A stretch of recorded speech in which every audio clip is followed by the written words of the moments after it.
If I walked into your office today and spoke to anybody on your team and asked them, what is this company's core values? Would they know it? And more importantly, are they living it? This week, we're talking about core values. Hey guys, welcome back to Montreal's Elite Unleashed, the podcast for hustlers looking to level up their lives. This week, we're talking about core values. So if you guys are familiar with the book, What the Heck is EOS, Traction, Rocket Fuel, all those amazing books, you might be familiar with core values. They've sort of fallen out of popularity probably at some point in the 80s or 90s.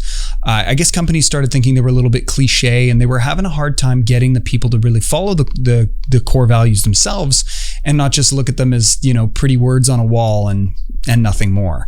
But this week, I really want to talk about the importance of these core values, regardless of what business you're in. I think it's really important because they can provide a guiding light and sort of a compass to where it is you're going with your business, not only from a sales perspective, but also from a client perspective and from a hiring and firing perspective. We're going to get all into that. So what are core values? So core values, to me at least, are sort of the DNA of the culture that you're trying to create. You would be able to use your core values to describe what kind of people are in your business, and as in, employees, subcontractors, people you trust to work with. But then at the same time, they're also going to describe a little bit about the clients that you attract. Funny enough, I was talking today at the office with Alex and a guest that we had in the office, and we were talking about how funny it is that so often the realtors in the office here, they find themselves attracting the same type of energy that they put out. And, not to sound all holistic about it, but what I mean by that, if you're a relatively chill person, you're going to naturally sort of attract relatively chill people that want to work with you. And I feel like that's pretty natural. Unfortunately, the opposite of true is true rather. Whereas, if you're somebody that has a lot of problems with money, with relationships, with organization, things like that, you do tend to attract those kind of bad qualities in clients and people as well. So imagine your core values as sort of that guiding principle that if you were to say, hey, what kind of people do you guys look for? What kind of people do you guys typically work with, et cetera, you'd be able to use those core values as sort of an explainer video almost. So a lot of people ask, well, how do I know what the core values are? So we're going to get into how to figure out what they are, but essentially they already are in your organization. You just don't know it yet.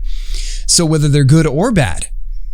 And so that kind of leads me to the next little talking point that I had for you guys, which is what are the two main traps when creating your core values? Before we get into actually how to create them, I want to, set the landmines up for you guys so these are the things to look out for.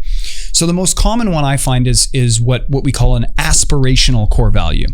So an aspirational core value is what you wish your company was all about, what you wish you were hiring, what you wish you were attracting from a client perspective, all of that fun stuff.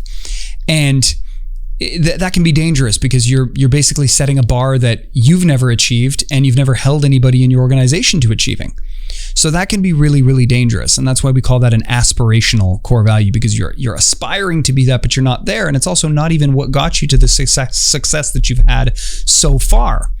So I think that's kind of an interesting one.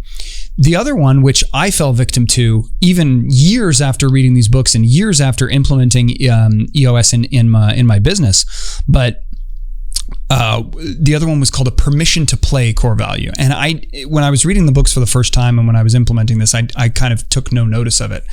But a permission to play core value is a baseline. It's essentially, these are what you would expect them to have it before you even had an interview with them. That's how I explain it to clients of mine. I'll say, if you're worried that it's a permission to play core value, would you have had the interview knowing that that person did or didn't have that thing, depending on what it is? So for a while, on my real estate team at least, one of our core values was honesty. And that sounds great, right? Like, oh yeah, absolutely. In all your dealings with all of your clients, you have to be really honest. And I'm like, well, yeah, duh. So after a few years, we kind of looked at that core value, and when we were using it as a barometer to hire, fire, reward, and everything with the people around us, we were like, man, everyone's scoring super high on honesty. And we realized, man, if I knew somebody was not honest, would I ever interview them? Hell no. Absolutely not. If I knew somebody was dishonest, would I want them in my organization? No, not at all. So at our end of year celebration in my keynote, we famously burned that core value and told everybody that was permission to play. That you're in this room because we know the baseline, from a baseline perspective, you are an honest person. And that's really important to us. We'll get into the core values that we sort of isolated within my real estate organization, but there are tons of organizations that I've worked with and tons of organizations that I own that have completely different core values. And that's okay. It's essentially a standard that you're looking to create where you're saying, hey, you got to play by these rules and you got to act in this kind of way. It's not saying, you have to dress a certain way or what have you, but it's a guiding principle, as I said before. So a lot of people are like, okay, well, big deal. Like, why do these things matter? And the main thing for me that I found was a big difference was hiring and firing based on those core values. So what I mean by that is if you know exactly who you're looking for, if you have an avatar built for your target employee or your target, in my case, agent for the or broker here in Quebec, but if you have a target avatar, it's really easy to go out and find them. If you don't know what you're looking for, it's kind of like you got a map, you know where point A is, but you don't know where point B is. So what's the chance of you making it there? 0. So you're basically just throwing spaghetti at the wall and hoping that one of the noodles that you hire sticks, right? So it's like walking around in the dark. If you know what you're looking for, you're more apt to find it. Is one of the things that I've learned over the years. In the opposite, in terms of hiring, you also have the firing capabilities. So one of the things that we do regularly with our leadership team is we look at the people in our organization and we look at our core values and we score them. And we use a scoring system that's really, really easy to use. I'll teach it to you guys right now. It's essentially, if you have core values, let's say we'll go to mine, right? There's passion, there's atmosphere, accountability, and growth. Okay, they all mean different things. They have explainer sentences at the back end of them. I won't bore you with the details of them. Maybe later on if I start rambling. But essentially, people either get a +1, a 0, or a -1 for each of the core values. And then based on the scores, we either know that we've created good core values because it makes sense because our top players are scoring well and our bottom players are not scoring super great. So we can create a baseline based on that. And we can say, okay, well, listen, if someone slips below a certain baseline that we've created for these core values, then we know we got to have a talk with them. We got to sit them down. We got to put them on an action plan. We've got to, create some rules around that, create some accountability on, for whatever reason, why they may have fallen off the horse in regards to showing up in a certain way or being all about growth in our case, mastering through mentorship, helping the people who are just starting out and, sending that elevator down, because I believe that that's an obligation, especially in real estate. So I think that's the huge thing, is the hiring and the firing. It really, really helps, right? And it's the same thing with during the process, right? It's like it doesn't always have to lead to a firing. It can lead to really, really constructive accountability-based conversations where you're saying, hey, you're not hitting your numbers, and we've also been taking a look at your scores on your core values, and this is slipping in conjunction with your sales numbers or your deliverable metrics if it's a marketing division or something like that. And we don't think that that's a coincidence. So I think it's important that we take a look at this and create some action steps on how to improve it. And it's nice when you know exactly what needs to be improved, right? So having consistency in culture too, I think is another big one. If you know that you're bringing on somebody that's going to really mesh well with everybody, you don't have to worry so much about how everyone's going to acclimate to one another. If you know that you're looking for somebody that's, in my case, growth oriented, so somebody who's reading a ton, listening a ton to podcasts, is definitely putting personal development as a very high priority for themselves, I would consider them growth mindseted. And then also for our growth core value, we want to see them send that elevator down. So are they scoring well on that when I'm bringing them in, and I know whether they're going to acclimate well, right? Are they afraid of accountability? Are they always right? That's the most dangerous thing in the world, is to say, I know that already. The best thing is to ask yourself, am I implementing at the highest level possible. And if you are great, you're kicking butt. And that's what I want to see from the accountability perspective, is either people are asking that great sort of follow-up question is, am I implementing at a high enough level? And if they're not, if they're not implementing at the high enough level, are they really listening? And are they taking the accountability? Are they taking the criticism? Constructive, always, right? Like, we're not here to crap on each other. We're just here to, help each other succeed. So then they would score well on accountability, right? And if they're going to score well on all these things, we know that it's going to be like, putting butter on steak, man. It's going to be awesome. They're just going to go so well together. So that's another reason why I really like having a good set of core values to kind of make sure that culturally everyone's going to make really good friends and just have a great working environment for everybody, which is, I think, so important. Same reason why atmosphere is one of our top core values as well. We want to make sure that people are coming in, they're leaving their crap at the door, in terms of, their baggage and things like that. I want people to contribute to that positive atmosphere. I have a belief that if you're in a positive atmosphere, if you're in a great atmosphere, you're going to do better work. I don't think it needs to be more complicated than that. Just contribute positively to the atmosphere. Don't be the Debbie Downer that's got the sad story all the time. Nobody likes a victim.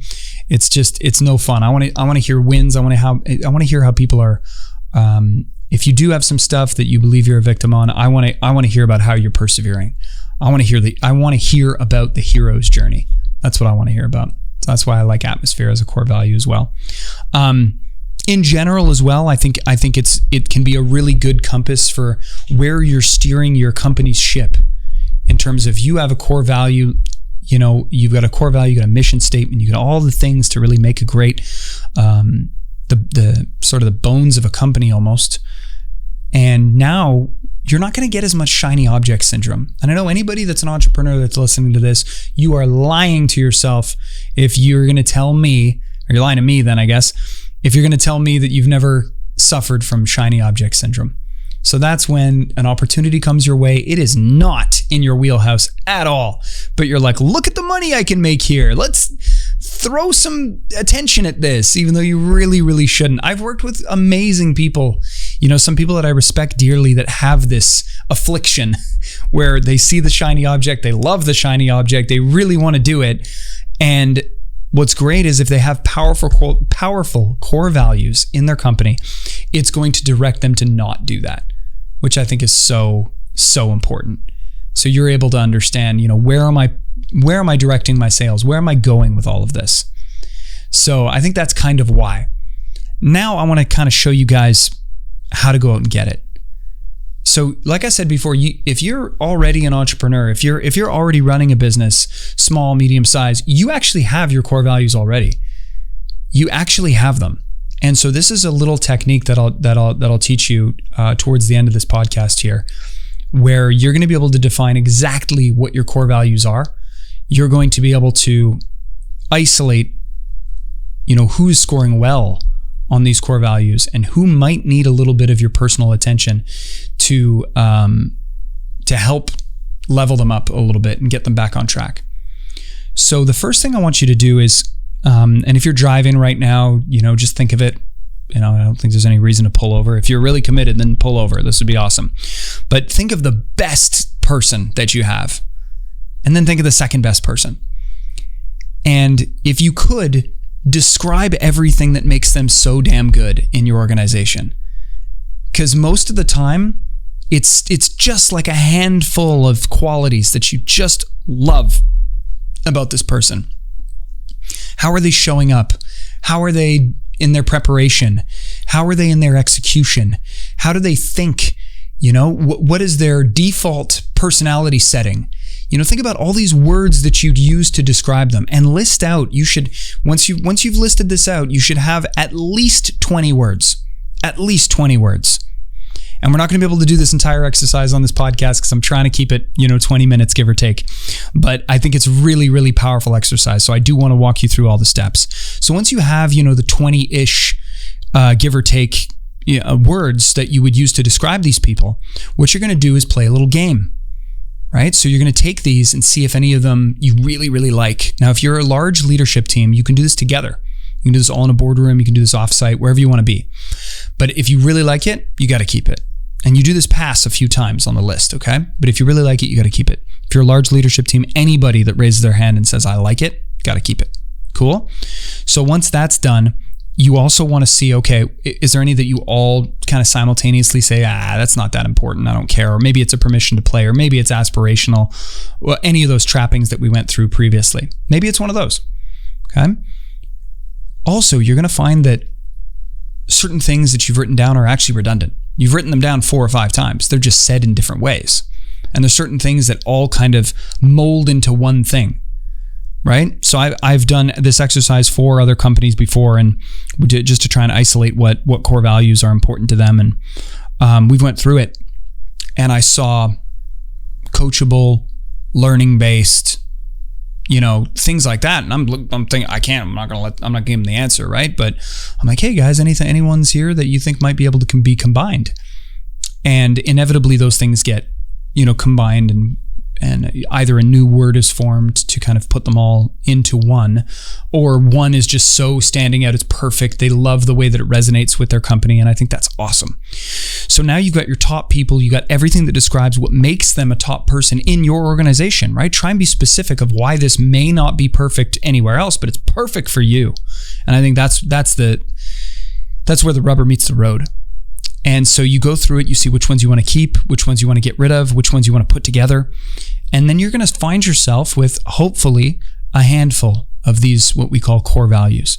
3 to 5 is usually the magic number, right? I've seen people with 6 and 7. It's okay. The reason why I don't like 6 and 7 is because, man, like when I had 5, I'd always forget one of them for some reason. I'm the worst. I don't have a great memory. Must have been the brain tumor. No, I'm kidding. I'm totally healed from that. But, yeah, I'd always forget one. It always bothered me so much. Down to 4, I don't forget any, which is great. So that's why I think the sweet spot is between 3 and 5. And because ideally, you'd want everybody to live by these core values, not just work, but also live. Like, this isn't just how people are at work. This is how people are. And this is who you're looking for outside of the workforce to bring into your workforce, if that makes sense. Whether you guys know it or not, you have core values in how you live your day-to-day life. You have core values in terms of how you show up with your friends. You have core values in terms of how you show up in your relationships, your intimate relationships. You have core values. You have standards. We used to call them family values. You have core values within your family. You just have not isolated them yet. And that's okay. That's totally fine. This might be the first time you've ever heard this term, and that's okay too. But I'm telling you, giving people a mission to rally behind and giving people standards to hold themselves to is not a bad thing. And it will only create more gelling and more love and, bonding within your organization, whether it's a real estate organization, whether it's insurance, marketing, whatever your business is. When people gel well, they work well. And so once you've kind of done all of that, you've got a good handful of core values. And then it's just about, how are you going to implement them? How are you going to express this to your team? Well, hopefully you've got a vision or a mission statement that you can relay to your team and have the core values come alongside those things. That's probably the easiest way to do it. But I will show you or tell you rather how we made sure that our core values were being lived. Maybe not to the highest level imaginable, but it did work for us. So I'll share that with you. So we have a weekly meeting every week on the real estate team. The other businesses, they have different cadences depending on the needs, but based on the mentorship that I received, I knew that meeting weekly on the real estate team was exactly the perfect cadence. So we meet every single week. And when we first rolled out the core values, in order to make them stick, we would reserve a segment of this meeting to say, okay, great. Well, these are your numbers. That's great. Thanks so much for being here and reporting those things. We honor you. Now, the last question is, which of the core values did you live at the highest level this week, and how? Keep it 2 sentences or less. And so someone would say passion, because real estate really got me down a couple of weeks ago, and I decided, listen, I just got to put my big girl boots on and get on the phone and make something happen. And I did. And I booked this appointment. I closed it, and I'm feeling totally reinvigorated with this entire process of selling real estate. And I'm so happy. And so, round of applause, get people psyched about it, and everyone's going to have a different answer. Someone will say accountability, because I had my weekly meeting with Severo, and he walked me through all the leads that I had behind, and I realized that I wasn't categorizing certain ones properly, and that was a huge learning experience for me, and I'm really, really happy to have learned that from Severo, and I'm really psyched to implement it starting today because I had my meeting this morning or something like that. And everybody freaks out, and so on and so on and so forth. So everybody gets these core values sort of glued into their brain, where they've got to show up every single week and explain to the whole team how they lived that core value at the highest level. And oftentimes, which was really cool, was I would encourage them, hey guys, it doesn't have to be only at work where you've experienced this or lived this core value at a super high level. It could be in your friendships, in your personal relationships. We can talk about all of that. I want to hear how these core values are being lived by you every single day. And it went over super, super well. The team has grown exponentially since then, and unfortunately, just for timing's sake, we had to drop that section of the meeting. But it stuck so well for so long that we know that it worked.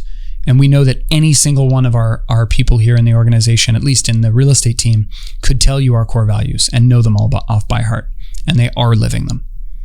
So I guess when you have core values, guys, decisions are easy.